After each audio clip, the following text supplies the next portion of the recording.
Hi, my name's Alyssa. Thanks for watching today. Before we get started, we wanted to fill you in on our church. Here at Grace, we have a mission and a purpose.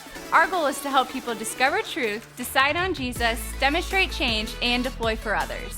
If you're looking for a church, we would love for you to come be a part of what God is doing here at Grace. You can check us out on Facebook, Instagram, YouTube, and Twitter. We would also like to invite you to one of our Sunday morning services. Check out ohiograce.com for a list of campuses and service times in your area. We have a great time gathering for music, hanging out, and learning about who God is and how that affects our lives. Thanks for watching, and we hope to see you here next week at Grace.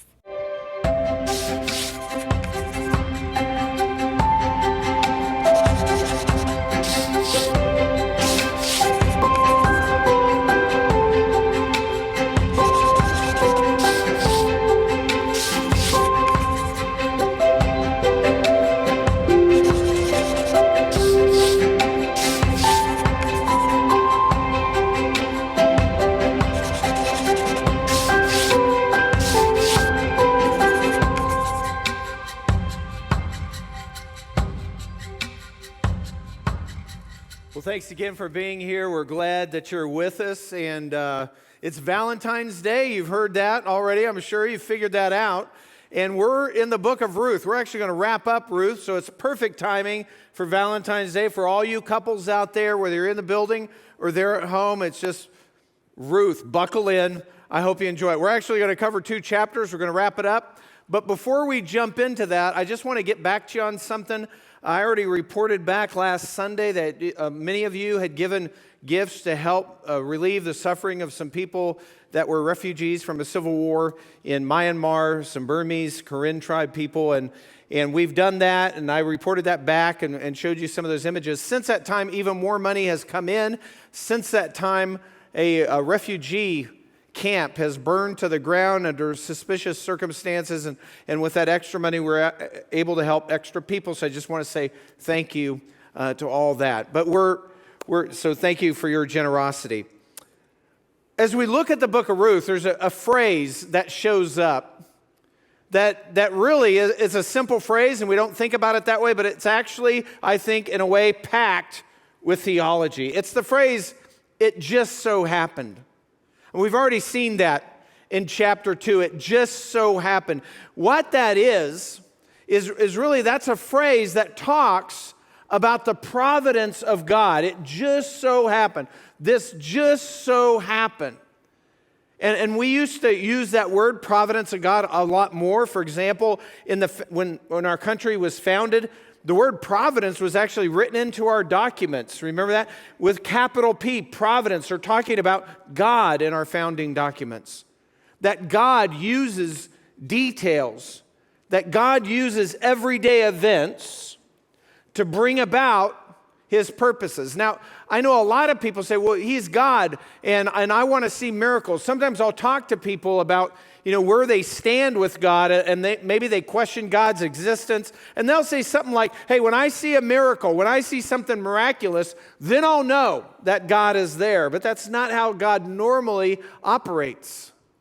A miracle, technically, is when God suspends the natural laws of our universe and does something that defies all that, stops water, piles it up, stuff like that. We see those occasionally in the Old and New Testament. And God can do miracles, but normally God works through everyday events to bring about His purposes. That's the normal way, the way God uses most often for His will to be done. And I want you to think about that as we dive back into Ruth. Now, just want to remind everybody where we're at. Little recap. This guy, Elimelech, he's a Jewish man. They're in the time of the judges. They get close to God, drift from God. When they drift from God, bad things happen. They happen to be in a time of famine. Elimelech fails to trust God, and he decides, I'm getting out of here. And so he leaves the country and he goes to the enemy of Israel, a country called Moab, that's not far away. But he not only goes there, he takes his wife and his 2 sons. And when he gets there, things really just get worse for him. He's there, the family's there 10 years, And the first thing that happens is Elimelech dies. And then his two sons, against the law of God, take pagan Moabite women as wives. And then eventually both sons die in this 10-year span. And that leaves Naomi in a perilous situation. She has no means of survival, no way to feed herself. And so she decides that she is going to go back to Israel. Even though nothing's much waiting there for her, she's going to go back. She hears the famine's over, and she starts returning to Israel. Her two daughters-in-law also start on the journey with her, but she tells them, hey, you guys, you need to go back to your families of origin, and then you need to get remarried and have a normal life. I mean, that's your only shot at happiness here, because if you come with me, it's going to be bleak. And one of the daughters-in-law does that, but the other one, Ruth, she says, no, I'm going with you. As a matter of fact, I'm going to stay with you. I'm going to care for you. I'm going to make your people, your country, my country, and more significantly, your God, my God. And so she comes back with Naomi. When Naomi gets to Israel, specifically a little back then, town called Bethlehem that nobody had much significance for, but because that's before everything else that happens in Bethlehem. When they get back to Bethlehem, she says, hey, don't call me Naomi anymore, which means pleasant. Call me Mara, bitter, because I left full, and now 10 years later, I'm coming back empty. She says, I have nothing.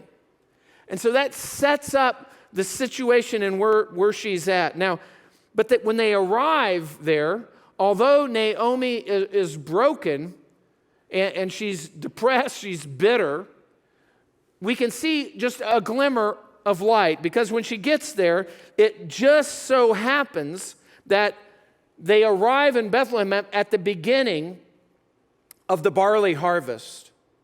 And then it just so happens that Ruth, when she goes out to glean, pick up the leftovers of the field, it just so happens that she goes to a field that belongs to a relative. And then it just so happened that Boaz, this man who's there, notices Ruth and talks to her, and then it just so happened that Boaz has heard about Ruth's commitment to take care of her mother-in-law and how she left the foreign gods and came to serve the God of Israel and take care of Naomi. And so all that happens, and Boaz is a man of noble character, it tells us, who follows God's commands. So he's all about what the law said: take care of the foreigner, take care of the widow, take care of the orphans. He's doing all that. And that's how this all plays out. And he actually prays that God will reward Ruth. And so right before we dive in, though, we need to know something about this, a law in the Old Testament that's key to everything that plays out. It's the law of a family redeemer, or the law of a kinsman redeemer. And this was a law written in for ancient times, because remember, in ancient times, pretty much almost everybody lived as farmers. And if you didn't have land, you didn't have a way to support yourself. And so when the people left Egypt and came into the land was divided up by tribe, by clan, by family, so everybody had land. But what would happen is, if somebody became impoverished, they might sell their land. If they became indebted, the wheels fell off, who knows what happened. If they became indebted, they could sell their land. But the law was written, kinsman redeemer meant that the closest relative of that person who sold the land could buy the land back, repurchase the land forever it went. He had the right to do that. The seller couldn't refuse. And he could buy the land back for the family. That's why it only applied to the closest relative. And really, that was a way to protect families and widows. But during this time in history, the time of the judges, the time of Ruth, there was also another law attached to the law of the kinsman redeemer, and that was a Levrite law. And Levrite comes not from the family of Levi or anything like that. It's just a Latin word that means brother. It's the brother law, and it meant this. if a man died, say a young man dies, he hasn't had any children yet, his widow had the right to remarry one of the deceased man's, her deceased husband's usually younger brothers who was unmarried. That he would come and marry her, and then when they got married and had a child, that first child was then, if it was a male, named after the deceased brother. And then that child would be raised as the deceased brother's child and would receive the deceased brother's full inheritance. But then they would have other kids, and that would be the brothers. So you got that? So that, and all that was, so when people lost land, they had a way of getting it back. But both people had to agree. As a matter of fact, if the widow didn't want to do that, she didn't have to. And if a brother didn't want to do that, it was sort of an issue. In the law, it allowed for her, the widow, to publicly shame the brother that he didn't take care of his brother's widow. And so that would happen. You can read about that if you want to go into those details. So that's kind of what's happening. That's the setup. And you can imagine in days like that when an elder brother said, hey, I found somebody I want to marry, all the other brothers are going, we want to know who. You know, we want to check this out. We want to because we could end up married to this person. You know? So all of a sudden families had this vested interest in what was going on with marriage. You could see the family tension there, right? And so that's kind of what's happening there.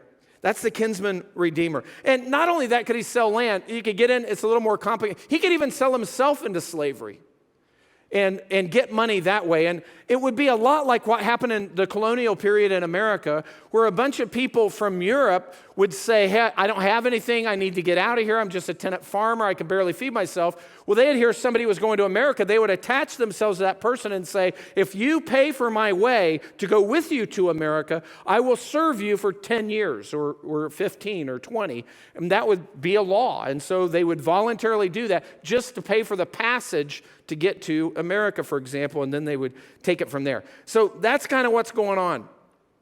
Boaz is one of those family members. All right, so now we're ready. And the last two chapters of Ruth, there's only 4, so this second half of Ruth, it plays out like a Valentine documentary, okay? It's a true Valentine documentary. It all plays out, and it's in 4 scenes. All right, so you with me? The last 2 chapters, we're going to look at it in 4 different scenes. So first, scene 1, Naomi has an idea. And the reason she comes up with this idea, this plan, is because Naomi, the mother-in-law, she loves Ruth. I mean, Ruth has given up everything to care for her. And Ruth says, I'm going to care for you for life. And so Naomi is figuring out a way that Ruth could be blessed. What could she do for her? Now, and she understands this because she's a Jewish person. She understands this law, this family law. So the good news is that she knows, Ruth has met Boaz. And Boaz is a close family relative.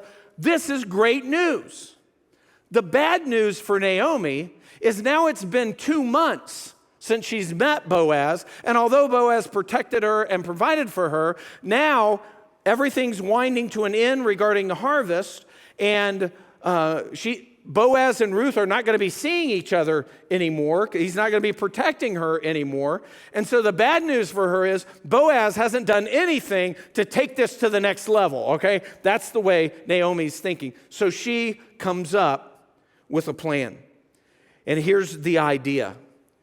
The harvest is in, but they haven't disposed of all the crops yet. So they're threshing, meaning they're getting the grain, they bring it in, they thresh it, they separate the grain from the wheat. And before they get rid of the grain or sell the grain or permanently store the grain, they protect it. And so it was custom that the owner or the threshers would then sleep sort of on the edges of the pile of grain so that nobody would steal it until they got it all taken care of. So Naomi has this idea.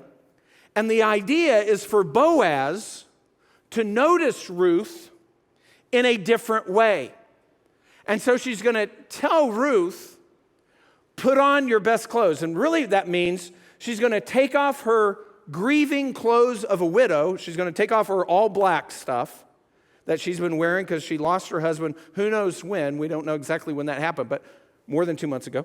And put on your best clothes. And well, I'll just read it for you. Here's how it goes. Ruth 3, beginning with verse 1.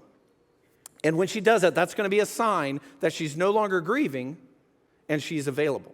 All right, verse 1. Then Naomi, her mother-in-law, said to Ruth, my daughter, shall I not seek security for you, that it may be well with you?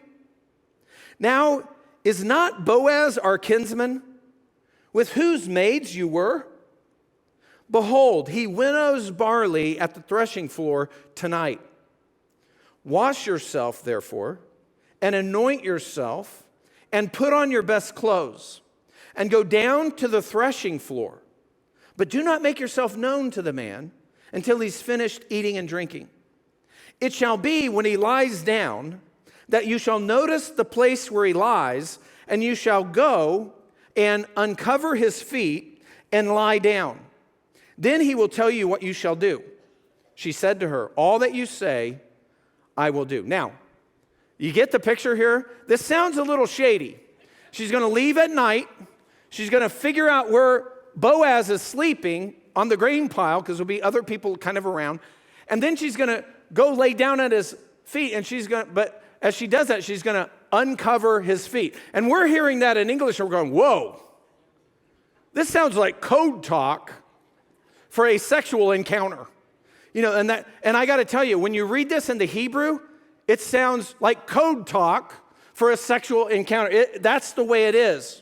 Because the words that are used here in the Hebrew are also, they can just mean what they say, but they're also, actually there's 3 words here that all, in this one little phrase, that are all could be used as a euphemism for a sexual encounter. So what that does is a Hebrew reader, he reads that, and he's getting the same impression we are, like, whoa, and it gets the attention. Because there are these sexual overtones. What is being said here? Because that could be either way.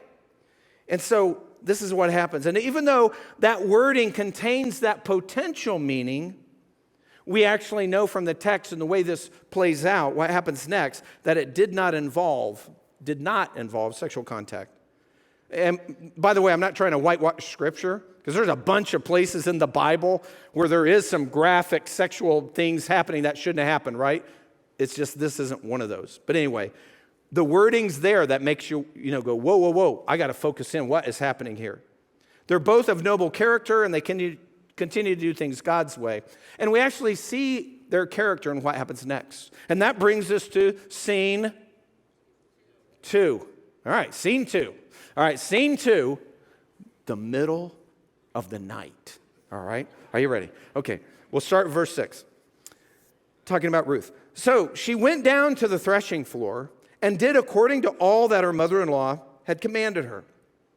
When Boaz had eaten and drunk and his heart was merry, he went to lie down at the end of the heap of grain. And she came secretly and uncovered his feet and lay down. It happened in the middle of the night that the man was startled and bent forward, and behold, a young woman was lying at his feet. And he said, who are you? And she answered, I'm Ruth, your maid. Spread your covering over your maid, for you are a close relative. Then he said, may you be blessed of the Lord, my daughter. You have shown your last kindness to be better than the first, by not going after young men, whether poor or rich. See the scene, in the middle of the night.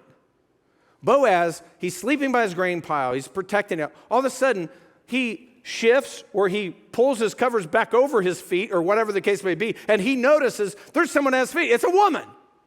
And he's saying, who is it? And Ruth says, it's me, Ruth, your maidservant. Spread your wings, your cover over me, for you're a kinsman of mine. Basically, what's happening there is she has gone a little rogue off of Naomi's plan. We don't know that Naomi said anything about this. She basically does what Naomi says, but then she continues on and says, hey, marry me. This is a proposal to marriage. Spread your covering over me, for you are a close kinsman. You can be my kinsman redeemer. It's marriage that she's talking about. And Boaz, and by the way, she doesn't know how Boaz is going to react. It's kind of interesting that this all plays out at night. Because at night, if Boaz doesn't want her or rejects her, then it sort of saves the embarrassment from Boaz or maybe Ruth. You know, it could kind of be smoothed over. But that's not what happens. Boaz, he's like, whoa, this is a great day. Boaz, she might have been unprepared for his enthusiasm because he says, whatever you want, I will do. He says, I will make sure you're provided for. I will do it. But then he says, there's a hitch. Oh, there's a hitch. There's a problem with the plan. And here's the hitch, verse 11. Now, my daughter, do not fear. I will do for you whatever you ask. For all my people in the city know that you are a woman of excellence. This, by the way, this woman of excellence, this is the same thing, the same word described in Proverbs 31 of the woman of excellence. Same exact wording in the Hebrew. You are a woman of excellence. Now, it is true I am a close relative. However, here's the hitch. However, there is a relative closer than I. Remain this night, and when morning comes, if he will not redeem you, if he will redeem you, good, let him redeem you. But if he does not wish to redeem you, then I will redeem you, as the Lord lives. And then he says, lie down until morning. So Boaz, this happens to him. He wakes up, he's startled, and he continues to be amazed and impressed by Ruth. You know, he's blown away that she would marry him. And knows that she could marry, other people that she wanted, whether they were rich or poor, a younger man, more her age. But she proposes, he knows, to honor God and to provide for her mother-in-law, Naomi. But Boaz tells Ruth, you don't know this, and Naomi may not have known this either, but there's a closer relative. The only person who could redeem was the closest relative, and Boaz is number 2 on the list, not number 1. So he basically says to her, look, I can't believe that you would even consider marrying me. Wow, what an honor. I appreciate that. I'm in. But I'm not first in line. So I'm going to make sure that you and your mother are protected and provided for. I'm going to go to this number 1 guy, and if he won't do it, I will. And so that's how it plays out. So then he says, hey, lay back down. They wait till very early in the morning. He has her get up. It's sort of before the sun's fully up. Hard to recognize people. He's trying to protect her reputation. He says, hey, give me your shawl. She holds out her shawl. And then he dumps a bunch of grain in that shawl, even more than she had before, bundles that up and sort of helps her lift that so she can go with that as a gift to Naomi. And when she comes back and tells Naomi what happened and the gift that's presented to Naomi, all the grain, Naomi knows, oh, this guy's on it, right? That's what's happening. He'll take action. And now we're ready for scene 3, right? Scene 3. Scene 3, Boaz redeems, don't you just love that name? Boaz redeems, that's cool. Boaz redeems Ruth, right? He acts quickly. Now, in that day and age, you took care of business before the day started or after the day started. Boaz doesn't wait till after the day. First thing in the morning, he's there. Here's how it comes. Chapter 4, verse 1. Now, Boaz went up to the gate and sat down there, and behold, the close relative of whom Boaz spoke was passing by. So he said, turn aside, friend, sit down here. And he turned aside and sat down. He took 10 men of the elders of the city and said, sit down here. So they sat down. What's going on? The city gate is the courthouse. That's where all the important transactions happen. That's where everybody passed by when they went to work in the fields and they came back when they were done with work. And that's where you conducted business. And you always did that with witnesses. So when Boaz sees this closer relative and says, hey, come and sit, this guy knows, oh, we're talking business. What's going on? And then Boaz gets another 10 guys, and they sit down too. And then this guy knows, oh, this is serious business. This is business that requires witnesses. This is big. So he's prepared. So that's the picture. Verse 3. Then he said to the closest relative, Naomi, who has come back from the land of Moab, has to sell the piece of land which belonged to our brother Elimelech. So I thought to inform you, saying, buy it before those who are sitting here and before the elders of my people. If you will redeem it, redeem it. But if not, tell me that I may know. For there is no one but you to redeem it, and I am after you. And he said, I will redeem it.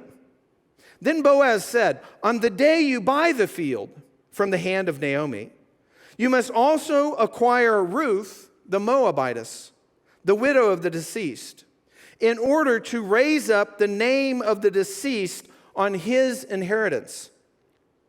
The closest relative said, I cannot redeem it for myself, because I would jeopardize my own inheritance. Redeem it for yourself. You may have my right of redemption, for I cannot redeem it. So you get it. Follow along the story. It's a great story. He finds a closer relative. He says, hey, remember Naomi came back from Moab? You need to buy this land. And scholars debate this wording. You know, does Naomi own this land, or she just owns the right to buy the land is kind of what's going on here. And he says, if you want to buy the land, buy the land. You're first in line. I'm second. If you don't do it, I will.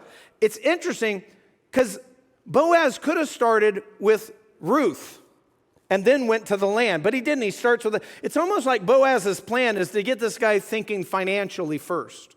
And the guy's like, oh, buying land. We can't buy land every day. They're not making more land. And he's thinking, yeah, I think I can swing this. I think I could put the finances together. You know, it'd be like for us, yeah, if I mortgaged the house, if I did this, I could scrape this money together. I'll make this happen. And in the long run, I'm going to be better off. I'm going to have more land. That's how you make money. So he says, I'll take it. And right when the guy's thinking, hey, these dollar signs could add up, this could make financial sense, then Boaz drops the bomb, right? Oh, and by the way, as you know, you'll be caring for Naomi for the rest of her life if you buy the land. And then there's Ruth, the Moabitess. Ruth, the Moabitess. You know, you need to marry her. And oh, by the way, after you marry her, you realize that the firstborn male, and it's your obligation to do everything you can to make sure there are children, and that firstborn male, he gets the inheritance that we're talking about. It doesn't go to any of your other offspring. It's all his. Everything that belonged to Mahlon would belong to him. And so financially, this is not making so much sense anymore. Because now it's like, okay, here's what I got to do. We've got to do without now in the short terms to be better off in the long term by having more land. So actually, we got to scrape up all the money we have, purchase this land, and in the meantime, I've got to take care of Naomi, and in the meantime, I got to take care of Ruth, and in the meantime, I got to make sure that Ruth has children, and in the meantime, as soon as that firstborn male child is born, when he gets about 13, 14, or 15 years old, then all the land that I just worked and sweated to get, all that goes to him, and now our original state is worse off than it was because of all the money we put into that estate. Does that make sense? So all of a sudden, this isn't so great. And he's saying, I'll put my own inheritance in jeopardy. My children are going to end up with less with this plan than they would. So that's how. And the man gives up his right. And he confirms it, we're told, with this old cultural ceremony. The writer's telling us, back in the day when this happened, they would confirm a sale of land by taking off your shoe. So you're in the middle of all these elders, and because land was so important and there could be no mistake about it, they had this weird cultural practice where the guy selling land would take off one shoe and hand it to the guy. And then the guy would have his shoe and everybody would know, oh yeah, that means you're giving up your right for the land. And we don't know where that came from. It might come from, how we talk about walking the land. I mean, when you buy some land, what do? You want to walk the land. And might be a symbol just, okay, I don't have the right to walk the land anymore. That right is now your right, symbolized in my sandal, that you can walk the land. So that kind of happens out that way. And then the people at the gate, they joyously witness the transaction, and they start singing praises to God, and they pray for blessing on Boaz and Ruth. And then that brings us to scene number 4. Right, scene number 4. Boaz marries Ruth. What we can see through the whole story is that God works through even hardship, even disobedience, even suffering to bring about his plan. And notice how this all plays out. Notice the love that sort of floats to the surface in all this. I mean, here you have Naomi. She's taken this action. Why? For Ruth's best interests. And then Ruth is taking action. Why? For Naomi's best interest. And then Boaz is taking action. Why? For Ruth and Naomi's best interest. And we see all these people doing what's best for others. And Boaz is blown away when he says that you've shown your last kindness to be better than first. He's like, wow, I was impressed when you were taking care of Naomi for life that you didn't have to do that. And now you're willing to marry me? Wow. And remember how Ruth looked at Boaz. Remember that one time, it was in the last chapter, she bows down and says, why have I found favor in your sight that you would even take notice of me, when he starts providing for her in the field? It's like the best case scenario for a marriage. You know, I've done wedding ceremonies for like 30 years. A lot of you in here have done your wedding. But think about it, and we can all get this. When one person, say the groom, he's like, yeah, I want to marry this bride. And I want to spend the rest of my life, because that's what marriage is, a lifetime commitment. I want to spend the rest of my life serving her and providing for her.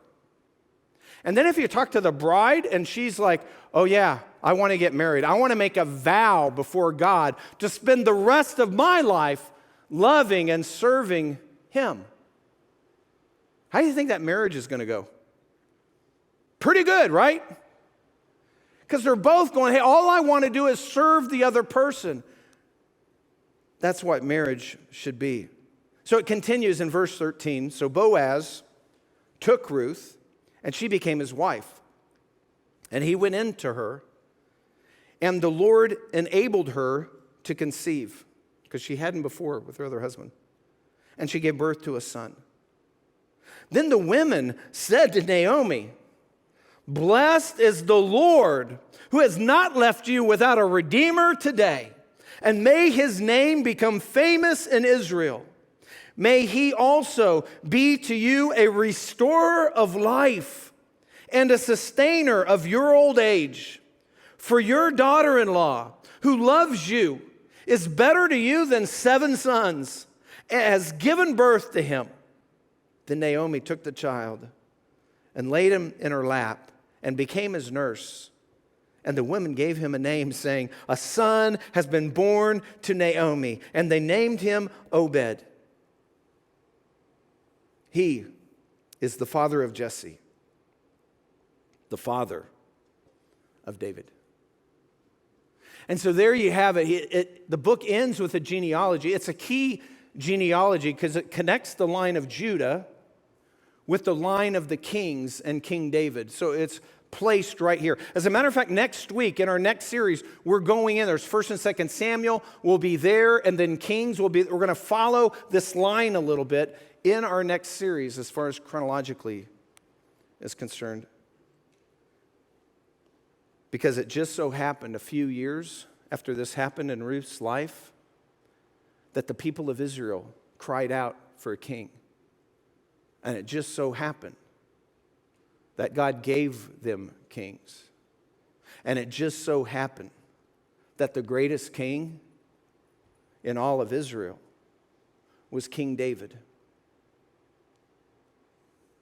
the great-grandson of Ruth and Boaz. King David, key in history. And God uses everyday people in everyday circumstances to do amazing things. And that's not the end of it. Because it just so happens that God said, from the line of David, from this king, the king that God described as a man after my own heart, King David, the line of David, the line of this king, there will come the greatest king in the universe, the Messiah. And he, this future king, he will be the Son of God. And he, as God and man, will be the only person qualified to redeem the world of their sin debt. And that's exactly what happened through Jesus, the Messiah, Son of Man, Son of David, died on the cross for payment to redeem us, not just in this life, but to redeem us, to pay our sin debt for eternity, if we would respond to him in faith. And so we see how God uses everyday people, even in wrong circumstances like Elimelech rebelling from God. Didn't help Elimelech any, but God still has a plan. Even in a country that kept swinging to God and wildly away from God, the culture kept zagging and zipping, just one way to the other. God still has a plan. God can work through all of that. And God can work through our lives today in ways that we cannot see yet, if we just remain faithful and follow him. Let's stand together for prayer.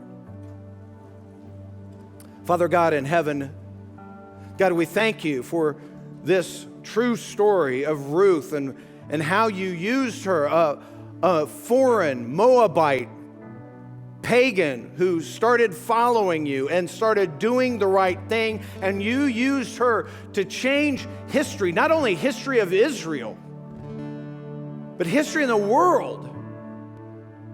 Through her,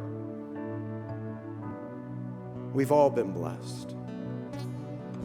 And God, thank you for the reminder that you want to use us in the same way. Even through bad times, even hard times, even when we can't see it, when we don't understand, you have a plan. Help us to just keep doing the right thing. And that starts when we come to you, asking for forgiveness. In Christ's name we pray. Amen. Thanks for watching, and we hope to see you here next week at Grace.